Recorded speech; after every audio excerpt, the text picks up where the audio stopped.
Friends, in the last video, we studied about variance as a measure of dispersion.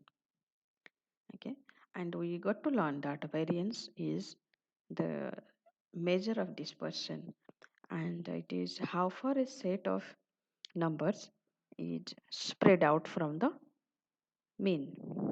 Okay, now, now today we learn about the population's variance and the sample variance. Okay, so we know about the population, that is the our whole data. Okay, whole data set, that means whatever our interest is, the data on the total observations is our population. Okay, and uh, the sample is, we just take a sample out of it, right? Just like this. So this is our sample.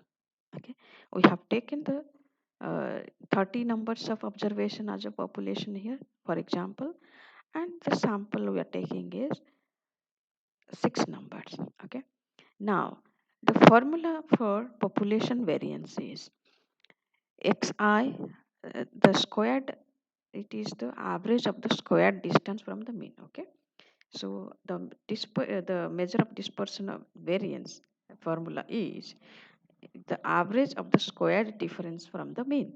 This is the same definition for population as well as sample. Okay, so this is the average of the square difference. So this is the square difference. When you are writing it, xi minus mu. Okay, what is mu? Mu is the population mean. And what is xi? Xi is the each data point observation or observation. Okay, so you are deducting the mean from each of the value, then squaring it up. Okay, now you are taking the division of it, right? So n is the total number of observation in a population, so it is xi minus mu squared. So now each xi, there are 30, right? Number of observations here, 30 number of observation, that is n equal to 30 here. So here you are going to write summation I equal to 1, that goes from 1 to 30. Okay, got it? So this is the variance in case of population, and we write it as sigma square. Okay, remember population variance symbol is sigma square. Okay, for sample variance we have the formula that it is the same thing, but this denominator part we have n minus 1. Okay, now let's understand here xi is the each of the observation here, and each of the observation means 5, 15, 10, 20, 25, 30, and n minus 1 we take this because we want this data to be as close as the population variance. Okay, because it is an estimate of the population variance, so that is why if we take n minus 1 it will be closer, because this will become smaller, means the denominator will become smaller, and then this will be as close to the population variance.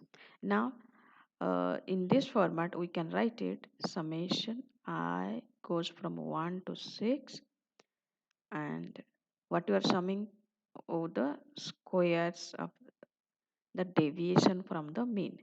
Okay, so xi minus x bar whole square. Now the denominator whole divided by n minus 1. Okay, so first what you do is you take the deviation from the mean of each value. Okay, each value, just like we did the last class, 5 minus, in this 5 minus whatever the mean value will be here. Okay, so that divided by the n, that is 6 minus 1. All right, okay, so now this part is done. Tomorrow we'll learn about a new concept, okay, heteroscedasticity. How from variance we'll be moving towards it. This series is actually for heteroscedasticity, okay. Please stay connected and we'll understand what heteroscedasticity, how variance is related to that. Thank you.